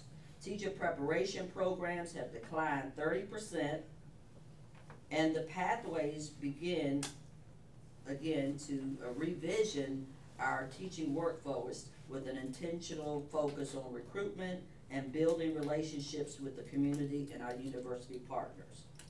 North Carolina teacher pay ranks 35th in the nation, and that's up from 41st. Public Schools First of North Carolina research tells us that Black male students are more likely to graduate high school if they have at least one African American teacher in 3rd or 4th grade. African American students do better on tests when they have an African American teacher or teacher of color. The data tells us that teachers of color make a difference. Our classroom teachers, like most school districts, do not mirror the diversity of our students. African American and other minority groups are not entering the teaching profession in the numbers that they did in the past. Congress has proposed legislation to increase socioeconomic diversity and to address diversity recruitment, hiring, and teacher training. North Carolina has reinstated the Teaching Fellows Program. The goal of that program has always been to strengthen teacher recruitment in North Carolina by providing a pathway to teaching that is open to a diverse pool of candidates. CNN shared a story by Caitlin Ostrup entitled "Schools Throughout the Country Are Grappling with Teacher Shortage." The data shows, and the article revealed, that districts across the country are grappling with a growing shortage, especially in key areas such as math and special education. The report goes on to say that currently there are not enough qualified teachers in the critical needs areas of math, science, and special education. Education Week released an article that outlined district's effort to turn the emergency measures for hard-to-staff teaching positions.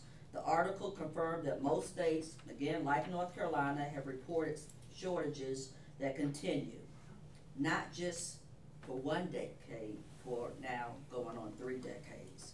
Emergency certifications are up, and North Carolina has responded with an increase in the number of emergency permits and alternative licensure programs aimed at allowing people without a teaching certificate to teach via emergency, provisional, or other permit pathways to address these shortages. These challenges requires more intensive coaching and mentoring. Retired teachers and even, we're relying on retired teachers, and even virtual curriculums have been used across North Carolina and the nation. The pressure to pull student teachers out of student teaching has also increased. We continue to increase administrative presence at job fairs, minority fairs, and our school-based administrators have participated in a variety of our university fairs across North Carolina and even outside of the state. We continue to increase our presence at schools of education in our local area, the HBCU universities, as well as our majority universities. Not only are we looking at job fairs to increase our recruitment, we're also establishing creative relationships, collaborative relationships with our primary universities for student intern placements that will allow us to have and increase our pool of candidates. As I mentioned before, we have continued to enhance our district teacher assistant academy program, our student teacher placement, and our future teachers. We're up to 10 future teachers, and we're excited about that program as this is the 2nd year. Efforts to strengthen our applicant pool is an ongoing process. We also reach out to universities to participate on panel discussions, classroom presentations. All of these efforts place Orange County in the minds of prospective candidates. And really, when you get down to it, it's about building relationships. When I work with the HBCU universities, you really have to show that you care and build those relationships first. We aim to work with all of the HBCUs in the area, and many times when we look at our platform or our slate of events to attend, we try to get all of the in-state HBCUs and all of our local universities, and then we look outside and see, we focus a lot on consortiums. Like in Pennsylvania, there's over 34 universities that participate in that particular fair. The University of Maryland, Baltimore County is not an HBCU, but we were going to consider that particular event because it will allow students from Morgan State and University of Maryland, Eastern Shore, and Bowie State, and 13 other universities. So we have a small recruitment budget, so we try to be very selective and try to get the biggest bang for our bucks, and go into some of the consortium events allow us to do that. Ms. Cunningham, this might be a good place. I mean, you've done a really good summary there, and certainly I'm safe to assume the board members have read a lot of the materials you have. It could be a good time for them to ask any questions they might have and about things you have covered or that you haven't yet. Yes, Will. So, I agree on the relationship building, absolutely, it's very important. One of the other aspects is, do we have any incentives that are financial to help them make those decisions, especially if they're, living across the state, we don't have any way to pay living expenses, and, I remember, where we've had people that quit before year started because the drive was just too much. Is there any, I'm asking because I just don't know, do we have those kind of incentives to? No, we don't have any financial incentives in other districts that I'm familiar with or have worked with. The board in those districts provided relocation funds. Yeah, I mean, I think that's,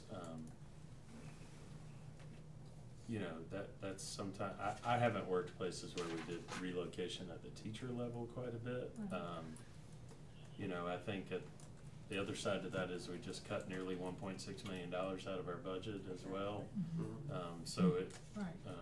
We've done some small things at times, incentives for hiring bus drivers.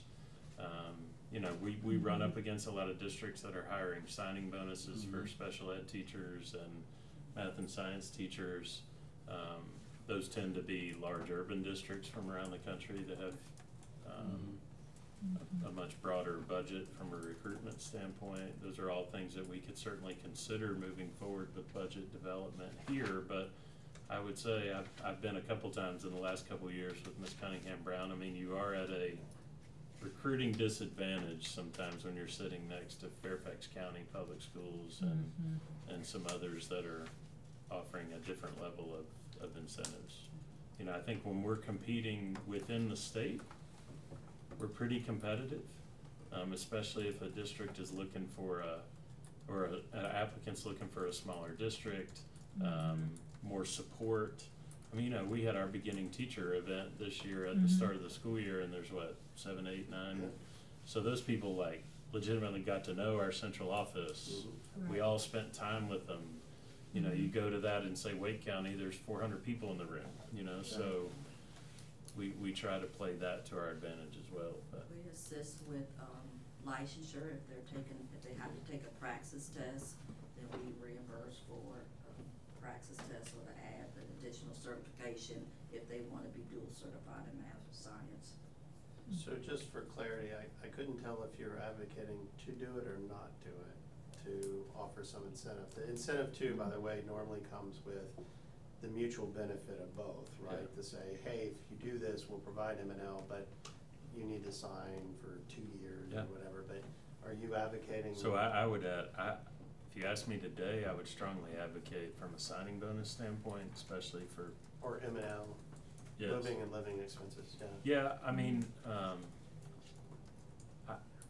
I don't know if that's ultimately what millennial candidates would want when they're on the spot making a decision, and Ms. Stevens is at a table with a signing bonus and I'm not. That's a major factor. I don't know how much living expenses matter, or moving expenses matter to the younger. If I had to pick one, I would pick a signing bonus so that we can get that person here in the door, because what we found is we get them in the door, we do pretty well keeping them. That's right. Dr. H, you had a comment. Yeah, well, I just wanted to praise you. I think this is even more detailed and well-rounded than the one you did last year when the folks from Justice United met with the superintendent and me and his staff in this room. And having attended the Faith Leaders Group meeting at First Baptist last week with Hillary was there and Sarah was there was not one African-American clergy person there. And there's this disparity going on here. If somehow or other we could serve as a gathering point to bring in the community, and the community is not just the faith community as represented by white pastors. It has to be African-American pastors. It has to be Hispanic priests, Jewish rabbis, I don't care who they are. Somehow or other, there needs to be a bigger grouping of people to come together to look at this issue, okay? Because I'm sitting here thinking, when Doris Hayes was in charge of the Future Teachers of America Club at Orange High School 35 years ago, she was singling out young African-American women and young African-American male students, but mostly young women, who were pointed in you remember this, Brenda, they were pointing these young folks into the direction of teaching. A bunch of those people went back. A bunch of those wonderful young Orange High graduates went out, got educated, came back as teachers.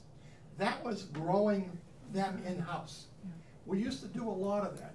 You have really reached out, and when you did the presentation last year, the pastor from Mr. McKnight's church asked you about recruiting on historically black colleges and university campus, and you had just gone with Mr. Johnson, if I'm not, well, you had gone with somebody. Jason was at that meeting. You were at that meeting. You had just recently gone to Winston-Salem State recruiting. With Myron, that's Myron. With Myron Yeah, Wilson. that's his Okay, school. you had an alum with you, and he was impressed by that. That's the kind of stuff, and I know, Jason, you've gone out with Ms. Cunningham Brown, other places. That's the kind of stuff that we need to have a roundtable discussion about on how you're gonna do this, because the numbers are not there in the schools of education. And if you're a young African-American male or a young Hispanic male, you know what? You're gonna go work in a state that they're now reinstituting the Teaching Fellows Program after they chopped it, that took away extra supplemental pay for having a master's degree. Did they reinstate that? Not No. yet. Oh, Nope. not yet, no. Okay, the answer is no, okay? How do you expect people to come back when you treat them like second-class citizens, you don't give them the respect that they deserve, and you want them to come back and teach? This legislature, unfortunately, under the present leadership of the legislative guys, I personally don't think are committed to public education. That's just my opinion. And they're certainly not committed to changing the face of who's teaching in our public schools. Sarah. Well, I want to just echo Dr. Halkiotis and say that there's so much in here that I think is really, really exciting. All of these sort of wraparound programs, the assistant principal program, the new teacher stuff, like all of these things I think are super exciting, the TA Academy. And so congratulations, I think that's a lot of really, really good work to get done in a year. As somebody who has spent a lot of my career working on how do we hire really diverse, excellent teams, and then keep them here and all of that, like I just want to appreciate, like, this is a real challenge, like a very, very big challenge. And the numbers of new teachers hired of hires from last year is so disappointing to me, like really, really, really disappointing. And just appreciating how challenging it is to change that because of all the things that you said. And I'm really, really excited about us talking more about what the future looks like and what else can we try. You're trying a lot of creative things, you know, all of the helping students with their resumes and interview prep and these things that are outside of like a formal application process. I think that's right, that's some of how you get to know young people and you like distinguish Orange County as a place that does things like that. But we have to do something, because this is not, I mean, like that research about what a difference it makes for all kids when their teachers are more diverse is so clear. It is. That's right. It is. So Teresa, I was curious, you mentioned going out of state to recruit. How successful are we with getting out of state HBCU candidates? Overall, about 50% of our hires from in-state and 50% are out of state. HBCUs? Not necessarily HBCUs, but from all of our out-of-state. And I ask HBCUs because you were mentioning Bowie State in that consortium, so it just made me wonder about. It's one that I want to go to, so I've never gone to it before, and so it's on my list, my wish list, to be able to attend that for this year, to see what that candidate pool might be. So some of you are asking, what is our pitch? What is our recruitment pitch? Orange County Schools is a small school district of 13 schools. We share basic facts about the schools. We talk about the choice and the diversity in our school offerings. We talk about the fact that that we have a very teacher-friendly and education-friendly community. We discuss supports to our teachers that are personalized based on the fact that we all are a small district. I compare my experiences working in a large district and the benefits of being in a small district. We discuss pathways that teachers have to grow as educators and the staff development that we afford our teachers. We talk about salary and we discuss our benefit package and our very strong local supplement. We talk about the fact that we have a very supportive school board and that we're always looking at efforts to improve our compensation package, as demonstrated by the fact that we adopted a living wage and that we added a vision program. So we're always looking at ways to enhance our package. We usually talk about the technology program, the fact that we're a one-to-one technology program, and then we highlight some of our programs. We talk about the IB program at Cedar Ridge. We talk about the strong agriculture program at Orange High School. I often go discuss our university partners and the benefits of living in the Research Triangle Park area. We talk about the 16 colleges and universities that's in the area and the benefits of living in this area. And we often talk about some of the rankings. For example, this Research Triangle Park area is ranked as one of the top places for 30s and under. We're also ranked as one of the most wired places. So we go through some of those accolades. When speaking with minority candidates in particular, I share our goals of increasing the number of male and minority teachers, and I end by saying we want top talent. At the end of the day, we want top talent for our students. And we aim to have highly effective, culturally competent teachers in all of our classrooms. I also talk a little bit about growth mindset. I talk about the fact that we have worked with our teachers on growth mindset, and the basic premises around growth mindset is that we believe that all students can be successful and learn. So that's really my elevator speech, and I talk one-on-one to candidates about that. And I'm proud when I talk about what we offer. Small, big is big, but small, I believe, affords a lot of benefits because we can personalize our support. I know our beginning teachers. I can walk in any building and on any given day and go down and go to a classroom. That's what a small district affords, and that's the elevator speech that we give to our candidates. The recruitment methods, our recruitment methods are pretty similar to most districts. We also provide some online recruitment strategies using some teacher resume sites. We use Teacher to look at resumes of candidates all over the country. We look at, I have a HBCU careers subscription that's specifically targeting minority candidates that I sifted resumes from that site. Education America, again, is another resume site. Top Jobs. And not to not mention Twitter and doing some recruitment via LinkedIn. That's become very popular too.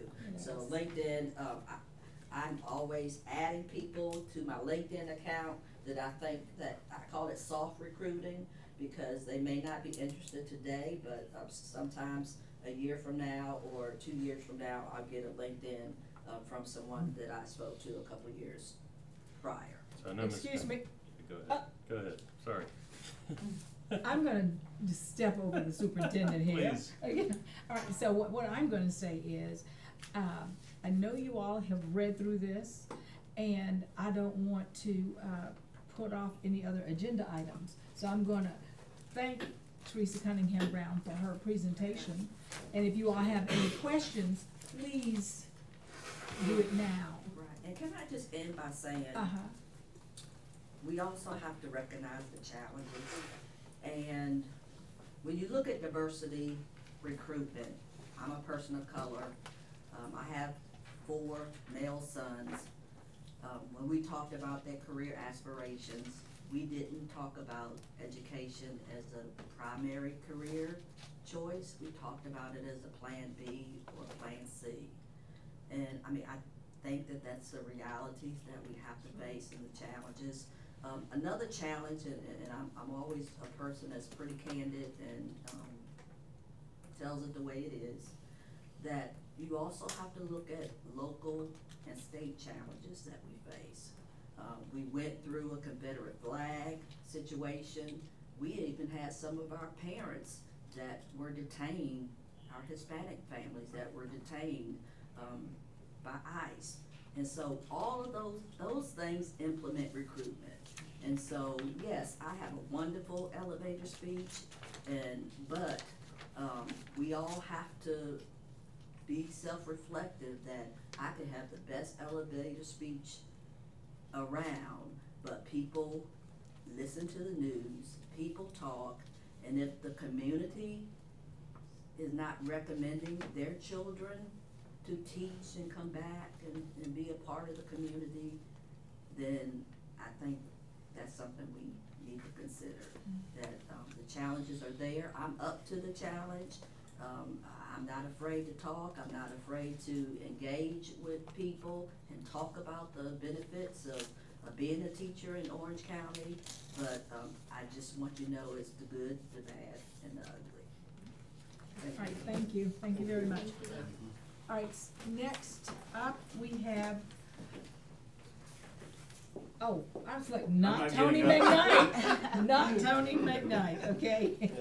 The Orange High School Mobile Units Lease. Oh, and Tony, I was like, oh, really? He was up.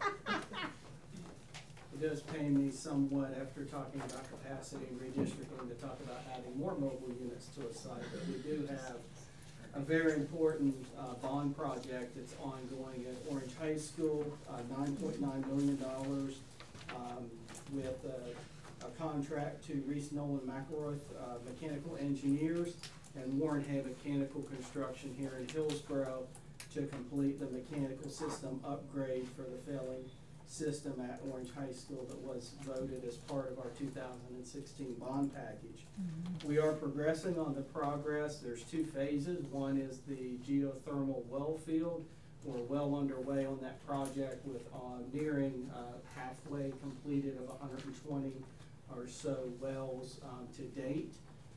And we anticipate being completed with the well field by December. Part of the disruption of the well field is utilizing the football practice field area next to the ag barn in the softball field. And we've been able to enclose that area off and separate that part of construction from the main building. The second phase of the project involves actual individual classrooms, going into each classroom and upgrading the HVAC, the mechanical system, the inside components where that geothermal system connects into. Because that work is going to take several weeks to complete, we proposed a project timeline that involved utilizing 8 to 10 classrooms at a time, closing down a wing of a school, which would create the optimal working area for the construction contractors, but also create good separation so we can continue to have schools operating safely while construction was taking place. We are currently within 100 students of being at capacity at Orange High School, so we do not have additional classrooms just not available for us to move students throughout the building. Part of our project plan and proposal, when we talked about this project and gave an update to the board several months ago, was utilizing mobile units. I'm bringing back to you this evening a true lease agreement for consideration with Mobile Modular Corporation that would allow the district to enter into a lease agreement from September 11th, which would be tomorrow, if you approve, through June 30th, 2021. We're asking this evening, we know you've had the materials for several days, but we're asking this evening for us to be able to present and to approve the contract this evening, which would allow us to go ahead and get the mobile units on order so that we can meet the construction timeline and deadline. We're looking to have the mobile units on site at the end of November.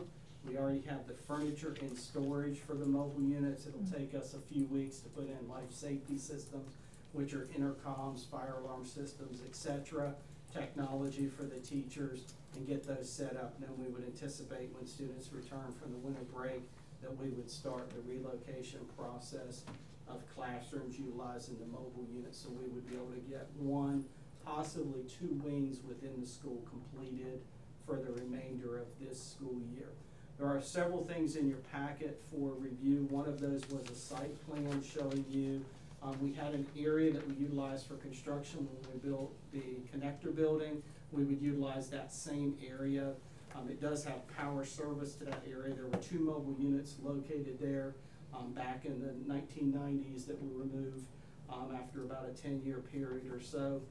So we do have service in that area, and it would allow us to create a space for the mobile units and have those separated both from the construction zone and the ongoing school operations.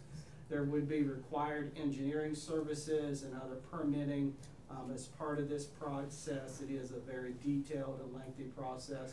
We would follow all local codes, state codes, North Carolina Department of Public Construction codes regarding the use of mobile units on a school campus. They would be ADA compliant with both ramp and mobility access. Questions or comments regarding the mobile units? And I do have an update to the recommendation list.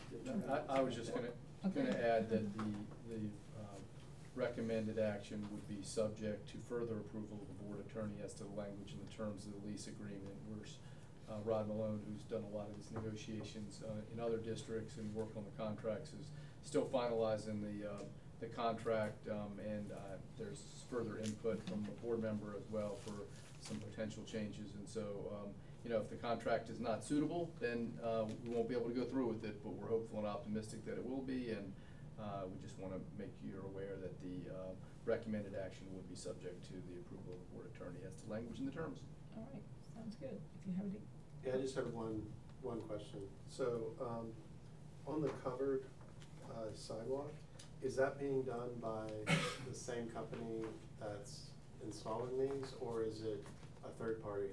So you're talking about between the mobile units that's going down in between them, or from the building? Covered. Yeah. So there's a slight change to this. They actually have an 8 mobile unit, mega unit, and the hallway is interior. It's not an exterior. When we were looking at the That's very good. having to do, 4 units with an outside covered walkway, you actually would enter the mobile unit and then go to the classrooms on the interior. It'll come in sections and they'll reassemble it on They site. don't have to get wet going to class. We wouldn't be responsible for any canopy from there to the building, and we have plans to do that as well. If we don't have any further questions, I'll entertain a motion. Motion to approve. Second. Any further discussion? All in favor of the motion, let it be done by the sign of aye. Aye. Thank you, so adopted. Thank you so much. And no, it's not. I almost said. Next to last. Next to last, all right. All right, alternative? Oh, there you go. Good evening. Good evening. First, I'd like to start off by recognizing that we have Mrs. Stan Farrington here with us tonight, the principal at Partnership Academy, and I want to say a special thank you for being here. Yes, Stan. After a long day, so truly appreciate it. You're hoping that we get to your item. Yes. Let's make a motion to be first next time. Thank you, we don't take motions from the floor. We don't take motions from the floor. Roll the dice, right? Thank you. Well, we're here tonight to request approval for accountability option for Partnership Academy. As you know, in the state of North Carolina, local school boards must approve requests to implement an alternative accountability model. In 2014, the State Board of Education approved policy for alternative schools accountability model. Originally, there were 4 ways to participate in the accountability model, but at the State Board meeting in 2018 of August, there were updates to this policy. The updates now allow 3 ways for alternative schools to participate. The past 4 years, the Orange County School Board has approved for Partnership to propose its own accountability model. You previously approved option D, which is now option C. This year, in conjunction with Mr. Farrington, we're recommending option B to the board. We chose this model because this model is similar to regular school accountability model, but it takes into account various needs and situations that occur in alternative schools. We also like the fact that the entire accountability score takes into account academic growth, proficiency, as well as persistence, ensuring that we're keeping kids in school, whether it's partnership or they arrive at another school. Also, we like having the ability to compare ourselves at partnership with other alternative schools throughout the state, given that over the last 3 years, over 80% of alternative schools in the state has chosen option B. We believe that this model can help partnership highlight their growth and improvement while having much stronger accountability measures in place. It sounds great to me.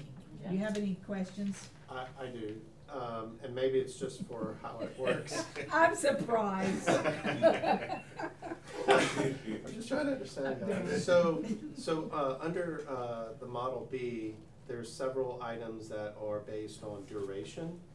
If you didn't have the model before, does it start just at your current year, or do you have to figure out that data for 2 years back? I'm just curious how that actually works in reality when you start doing that measurement. From my understanding of it, it takes in the previous 3 years. Okay, so y'all would have to get that and then apply it. Yes. Okay, thank you. Okay. Move the superintendent's recommendation and go with option B. Second. All right, any discussion? All in favor of the motion, let Aye. it be known as aye. Opposed? Thank you. Option B it is. So now, we have one last We do. Is it item. live in some? Run the It rest. is. It is live. You have to It's hit, on you have to there. hit the house. Ms. Raff? Yes, good evening. The item that we have asked to have added to the agenda this evening is to request permission to authorize the Chief Finance Officer the ability to change pay dates in extenuating circumstances. As you are aware, hopefully when I introduced our staff, we have 2 payroll calendars. One is semi-monthly and one is monthly. Our semi-monthly payroll calendar has 2 pay periods in the month, one closest to the 15th of the month, and then at the end, the last workday closest to the end of the month, as well as our monthly calendar. As we're well aware of, we have a potential hurricane that is bearing down potentially to impact our area. Our current pay date is scheduled for this Friday, September the 14th. If we continue to hold that and we are impacted and unable to be in the district, lose power, we will not have the ability to make federal and state tax deposits, which will incur penalties in regards to the district. So I'm asking for authorization for circumstances such as those that we are under, that upon advisement with the superintendent and the board chair, that we can change pay dates. Ooh, the Lord has spoken.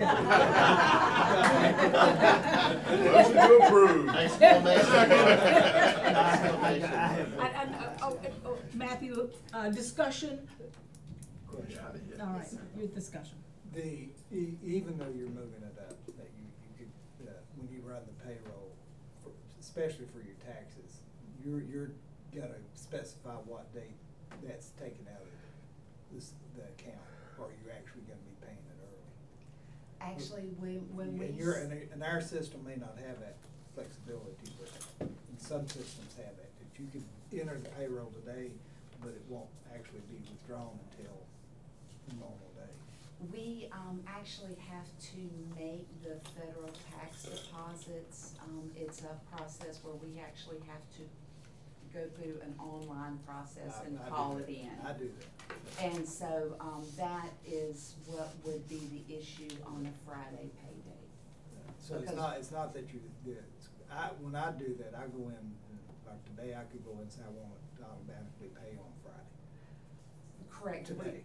The reason that is a difficulty for us is we leave payday open as an, for corrections, for staff who, there's extenuating circumstances with contracts or those types of things where pay may not have been processed and there are questions or there are corrections that need to be made. And as a result of that, once all corrections are processed, then we process taxes at that time. Madam Chair, one tiny nuance on it. The only question that I'd have would be, since it's sort of ultimately board established dates, would it make sense when this happens for there to be notice to the board on it? I mean, I understand it's got to be between the superintendent, but when you change the pay dates, I think the whole board should just be notified. Agreed. Agreed. And of course, staff will be notified once, if this is approved for us to make this change. This time, staff will be immediately notified. Right. Any further discussion? Move the recommendation. Awesome. It's already been. Oh, sorry. It's been moved, And so this second. was discussion. So, so now I ask for any further discussion. All in favor of the motion? Aye. Aye. Opposed? So recorded. Thank you very much. So Madam Chair, he had an addendum to the original, but it doesn't appear we actually changed. The minutes will reflect the consensus of the board that would be, that the board seemed in favor of it being with notice to the board. Okay, I just, Right. procedurally, we kind of, Okay, so, okay, thank you. thank you. All right, so, We haven't. we don't have another item, do we? No, ma'am. Oh, I We haven't thought you adjourned said- yet. He said we I thought- haven't adjourned Just yet. telling staff we Oh, haven't no, adjourned. I was about to say, you had a motion to adjourn? Second. Second. We're adjourned. I was like, I'm No, I was tired. trying to slow down. Here's our brochure. This is an HR and Yeah, communications. thank you. joint I had effort. to, I went to. No, you did. This